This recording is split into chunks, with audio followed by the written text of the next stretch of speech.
ഒന്ന് ആലോചിച്ച് നോക്കിയാലേ, നമ്മൾ ഈ റോഡിൽ കൂടെ വണ്ടി ഓടിക്കുന്ന ഒരു പരിപാടി എന്ന് പറഞ്ഞാൽ ഭയങ്കര റിസ്ക്കിയാണ്. നമ്മുടെ നാട്ടിൽ, ഇന്ത്യ, പിന്നെ പാകിസ്ഥാനിലും ബംഗ്ലാദേശിലും ശ്രീലങ്കയിലും ഒക്കെ റിസ്കി ആയിരിക്കും. ഇവിടുത്തെ റിസ്കുകൾ എന്തൊക്കെയാണെന്ന് ചോദിച്ചാൽ, ആദ്യം പറയേണ്ടത് റോഡ് കണ്ടീഷൻ വളരെ മോശമാണ്, റോഡ് സിസ്റ്റം മോശമാണ്. അപ്പോൾ പലയിടത്തുനിന്നും എവിടെ നിന്നൊക്കെ വണ്ടി കയറി വരുമെന്നോ എപ്പോൾ ഒക്കെ വന്ന് കയറി എന്തെങ്കിലും ആവുമെന്നോ ഒന്നും പറയാൻ പറ്റത്തില്ല. പിന്നെ ട്രാഫിക് കൺട്രോളിങ് ശരിയല്ല, അങ്ങനെ ഒരു സംഭവം നടക്കുന്നേ ഇല്ല. പിന്നെ ട്രാഫിക് പോലീസ് എന്ന് പറയുന്ന സാധനത്തിനെ കൊണ്ട് നിർത്തിയേക്കുന്ന പലർക്കും ഈ ട്രാഫിക് എന്താണെന്ന് അറിയത്തില്ല. അവർക്ക് പോലീസാണെന്നൊക്കെ ഒരു ധാരണയുണ്ട്, പക്ഷേ ട്രാഫിക് എന്താണെന്ന് അറിയത്തില്ല. അപ്പോൾ അതിനകത്തൂടെ ആണ് നമ്മൾ വണ്ടി ഓടിക്കുന്നത്. ഇനി അടുത്ത പ്രശ്നം എന്താ, ഈ വണ്ടി ഓടിക്കുന്ന ആളുകൾക്ക് വണ്ടി ഓടിക്കാൻ ശരിക്കും അറിയത്തില്ല, വണ്ടി ഓടിക്കാൻ അറിയത്തില്ല, അവരെങ്ങനെയൊക്കെയോ ഓടിച്ചുകൊണ്ട് പോകുന്നു. പിന്നത്തെ പ്രശ്നം എന്ന് വെച്ചാൽ ഇതിനകത്ത് പല വെളിവില്ലാത്തവന്മാരും വണ്ടി ഓടിക്കുന്നുണ്ട്. ഓടിക്കാൻ അറിയാമെങ്കിലും ഓടിക്കാൻ അറിയത്തില്ല എങ്കിലും വെളിവില്ലെങ്കിൽ ഓടിക്കുന്ന രീതി ഒരു ഇച്ചിരി വ്യത്യാസമായിരിക്കും. അങ്ങനത്തെ രണ്ട് കൂട്ടരും ഇവിടെ വണ്ടി ഓടിക്കുന്നുണ്ട്, അറിയാവുന്നവരുമുണ്ട് അറിയാത്തവരുമുണ്ട്. പിന്നെ തോന്നിയ പോലെ ഓടിക്കുന്ന ആൾക്കാരുണ്ട്. അതുകൂടാതെ മദ്യപിച്ചിട്ടോ അല്ലെ മറ്റെന്തെങ്കിലും തരത്തിലുള്ള ബോധം ഉണ്ടായിട്ടും ബോധം കളഞ്ഞിട്ട് ഓടിക്കുന്നവരും ഇഷ്ടം പോലെ ഉണ്ടെന്ന് നമുക്കറിയാം.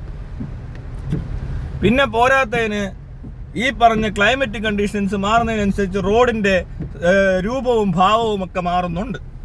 ഇത്രയും റിസ്ക് ഉള്ള ഈ റോഡിൽ കൂടെ, ഇത്രയും പന്ന റോഡിൽ കൂടെ ഒക്കെ നമ്മൾ ഓടിക്കേണ്ടി വരികയാണ്. നമ്മൾ ഇതിന് റോഡ് ടാക്സ് ഒക്കെ കടച്ച് കഷ്ടപ്പെട്ട് ബുദ്ധിമുട്ടി എല്ലാവരും തൊഴിലെടുത്ത് അന്യായ സ്ട്രെസ്സും രോഗങ്ങളും ദുരിതങ്ങളും എല്ലാം അനുഭവിച്ച് ജോലി സ്ഥലത്ത് എന്തെങ്കിലും ഈസി ആയിട്ട് എന്തെങ്കിലും നടക്കുമോ? ഇവിടെ ഒരു അങ്ങനത്തെ ഒരു കൾച്ചറുണ്ടോ? ഇല്ല.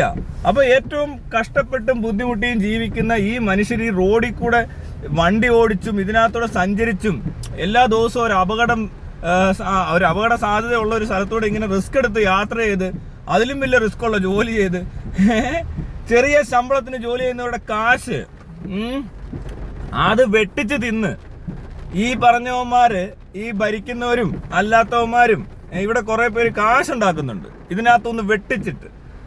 അപ്പൊ ഇവന്മാർ ഈ റോഡിൽ കൂടെ പോകുമ്പോ ഈ കഷ്ടപ്പെട്ട് തൊഴിലെടുത്ത് ഈ റോഡ് പണിതിട്ടുള്ള മനുഷ്യര് മാറി നിൽക്കണമെന്നും ഇതെല്ലാം കുളമാക്കിയവന്മാരെ പെട്ടെന്ന് എവിടെ എത്തിക്കണമെന്ന് പറയുന്നതിനകത്ത് ഒരു ചെറിയ പ്രശ്നമില്ല. അതാരായാലും ഏതവനായാലും മനസ്സിലായി. ഇവനെ കൊണ്ടൊന്നും കൊള്ളാത്തതിന്റെ ബുദ്ധിമുട്ടാണ് നമ്മൾ ഡെയിലി അനുഭവിക്കുന്നുള്ള കാര്യം നമ്മൾ മറക്കരുത്.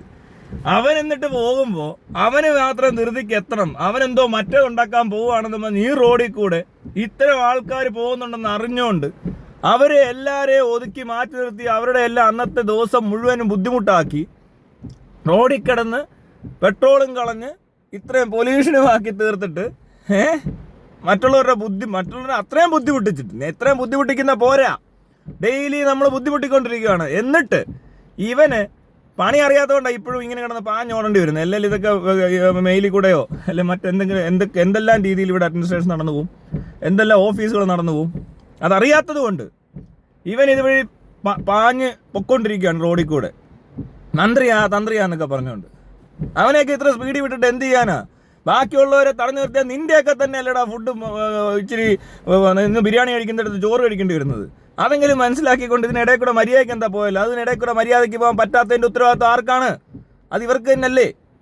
ഈ റോഡും ഇവിടുത്തെ ആൾക്കാർ ഇങ്ങനെ ആക്കി വെച്ചിട്ട് അതിനിടയിൽ കൂടെ പോകാൻ നേരത്തെ തടഞ്ഞു നിർത്തേണ്ട ഗതികേട്, അതാണ് ഗതികേട്.